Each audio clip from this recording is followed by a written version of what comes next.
morning, everyone. Welcome to Pattern a Day. I'm David Getson.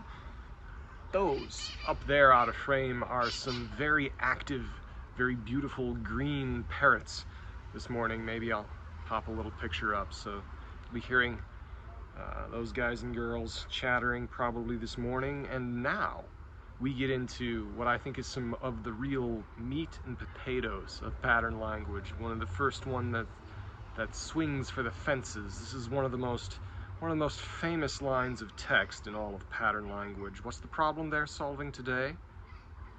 Skyscrapers. Nothing less. I love the way this one begins. So how do they solve this problem? There is abundant evidence to show that high buildings make people crazy. Therefore, in any urban area, no matter how dense, keep the majority of buildings 4 stories or less. It is possible that certain buildings should exceed this limit, but they should never be buildings for human habitation. Quite a striking statement, and of course, it's the anti-trans America agenda. It's a conspiracy. They have a picture of the Trans-America building. And they really go out there for this. The caption of that refers to 1984. The Ministry of Truth, Minitru in Newspeak, as startlingly different from any other object in sight. It was an enormous pyramidal structure of glittering white concrete, soaring up terrace after terrace, 300 meters in the air. Yeah, so, this was, this book came out the same year as Star Wars, didn't it? All about there was the moment, it does remind me, this captures the sentiment in it, and I know this is a tangent, and I do that on this channel, but when Joseph Campbell was talking with Bill Moyers, in either 1985 or 1986, and he said that when he first saw Star Wars, which he later wrote a big thing about, and he later found out that George Lucas looked to Joseph Campbell's myth stories in order for George Lucas to break his writer's block. But he was watching this, and the thing that stood out to him as he watched was how the audience reacted. That, as it's like almost there, and it's the Death Star thing, and then Luke gets his targeting computer on, and then you hear Obi-Wan Kenobi say, "Trust your feelings, Luke. Use the Force." And then he puts away his targeting computer. And in 1977, when that movie came out with Joseph Campbell in the audience, the whole audience stood up and cheered at that moment. The big emotional release wasn't necessarily the Death Star exploding, it was the fact that this whole technological apparatus, targeting computers, tall office buildings, alienating commutes, at that point in Western culture, we were oversaturated with that. The personal computer had barely been invented. I don't think the Apple II, I think the Apple II was in production or had just recently come out. The Apple I came out in 76. So here in 77, someone is writing, tall buildings make people crazy. And to this day, there's a kind of gaslight effect where Christopher Alexander gets poo-pooed for saying, oh look, he's always the one. I remember someone wrote this, someone affiliated with Harvard wrote, well, Christopher Alexander was always the one to point that the emperor has no clothes. He's so unsophisticated. And they actually said that he's the one to point out the emperor has no clothes. It's, in a situation where you got a bunch of clothesless leaders trying to tell everybody they're wearing the most expensive garments in the world, the one person who's going to say that's a problem and not care how it socially isolates him.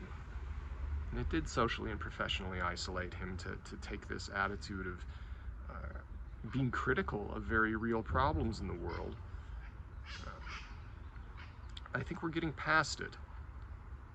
So they do get in. Let's get into the rigor a little bit, because this isn't just pulled out of nowhere. Tall buildings make people living, let's be precise, living in tall buildings makes people crazy. There are two separate bodies of evidence for this. One shows the effect of high-rise housing on the mental and social well-being of families. The other shows the effect of large buildings and high buildings on the human relations in offices and workplaces. We present the first of these two bodies of evidence in the text which follows. The second, concerning offices and workplaces, we placed in pattern number 95, building complex. Strongest evidence comes from D.M. Fanning, Families and Flats, British Medical Journal, November 18, 1967. And they go on about this. This goes on for several pages, and it's basically, the long and short of it is that when you go above 4 floors, it takes time to get out of the darn building. And then just imagine that you have a 4-year-old and a toddler with you, or a baby and a 5-year-old, and the stroller and your groceries, and you gotta mess with all of this. Yes, of course, having a single family detached home where you just kind of walk up on a flat level, that outcompetes the tall, dense buildings in that way.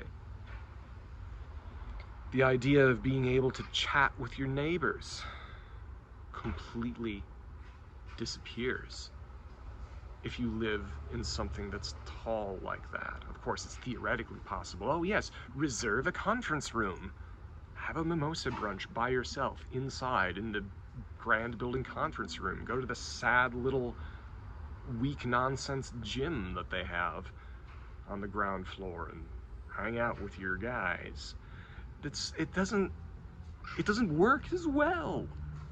The tall buildings don't work as well on a social function, on a pleasantness function. Now, you might say, oh, well, that's how horrible. Oh, environmental this, environmental that. Yes, environmental this and environmental that. And I remember from some studies that the argument can be compellingly made that it is townhouses that use the least amount of energy. You got a tall building, what are you doing? There's lots of glass, the facade is leaking, the heating is nonsense. Also, you need a lot of electricity to get that water. All the water pressure, all of that water pressure, yes, it's an emergency to get water to the tops of the buildings. Hope everyone's staying safe over there. I think that's a medical condition.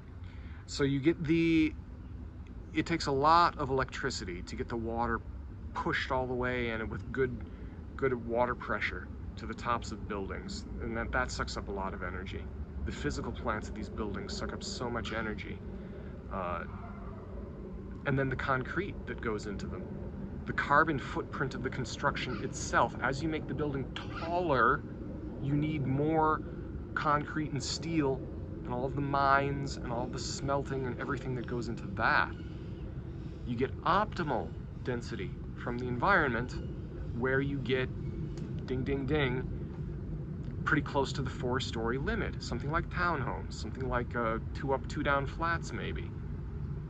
It's pretty good for the environment.